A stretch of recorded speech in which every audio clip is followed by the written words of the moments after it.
नमस्कार. आशा की रसोईमध्ये आपलं स्वागत आहे. मी आज बनवून दाखवणार आहे तांदळाच्या पिठाचे घावणे. त्यासाठी लागणारं साहित्य हे तांदळाचं पीठ 3 वाट्या मी घेतलेत.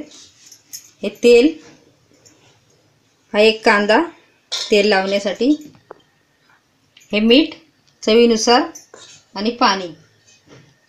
सगळ्यात अगोदर मी पीठ कसं तयार करायचं ते मी दाखवते. हे तांदूळ स्वच्छ धुवून सुकवायचे. तांदूळ कुठलेही घेतले तरी चालतात. सुकवायचे आणि दळून आणायचे असे जाडसर चक्कीवरनं. हे मीठ टाकते मी.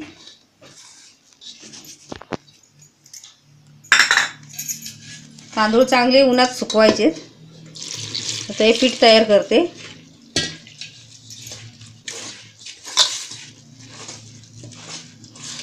पीठ असं भिजवून घ्यायचं.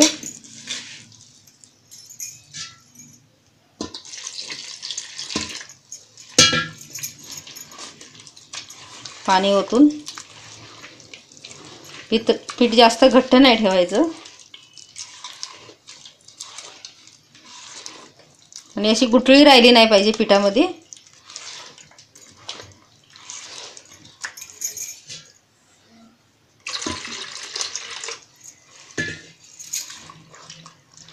जास्त घट्टही नाही, जास्त पातळही नाही आणि गुठळ्या पूर्ण अशा मोडून घ्यायच्या.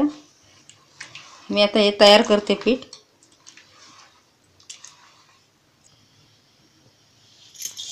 आता हे पीठ तयार झाले. हे बघा, जास्त घट्टही नाही, जास्त पातळही नाही, असं मध्यम करून घ्यायचं. आता मी हा तवा तापत ठेवलाय. आपण तेल लावून घेऊया तव्याला. गॅस मध्यम ठेवून थोडासा वाढवायचा गॅस.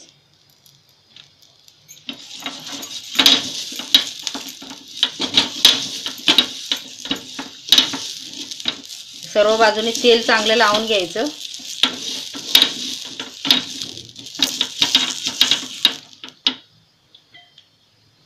कढईलाही चांगलं तेल लावून घ्यायचं आणि गॅस मध्यम ठेवायचा. फास्ट करायचा नाही, नाहीतर खालून घावणे आपले करपणार.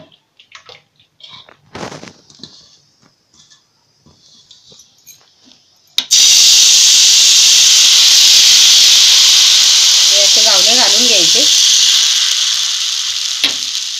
एक 4 ते 5 मिनिट असं गॅस बारीक करून झाकण ठेवून द्यायचं.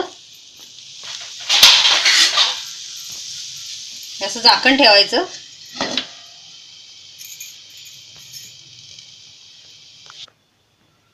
आता हे आपली 2-3 मिनिट झालेत.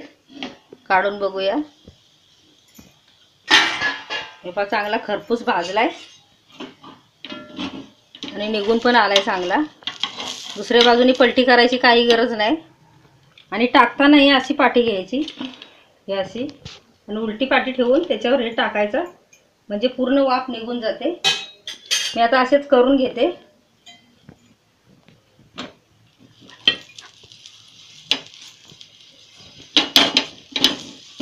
दुसरा पण मी घालून दाखवते.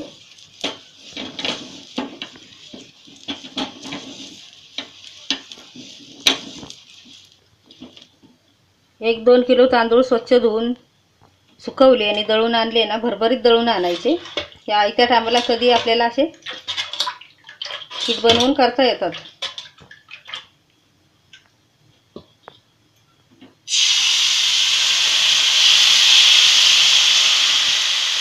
मी असेच करून घेते सगळे.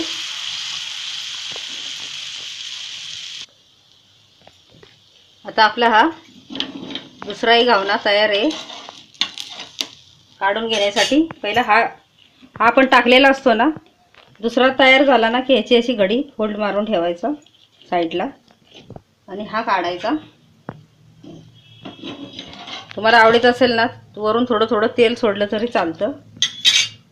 हे आपला आता घावणे तयार आहेत मटण चिकन बरोबर खाण्यासाठी.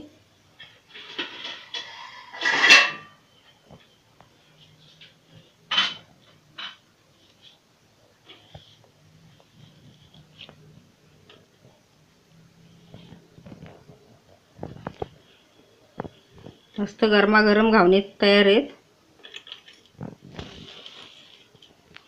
चिकनच्या मटनच्या कालवणाबरोबर खायला छान लागतात. करून बघा आणि सोपे करायला आणि पटकन होतात.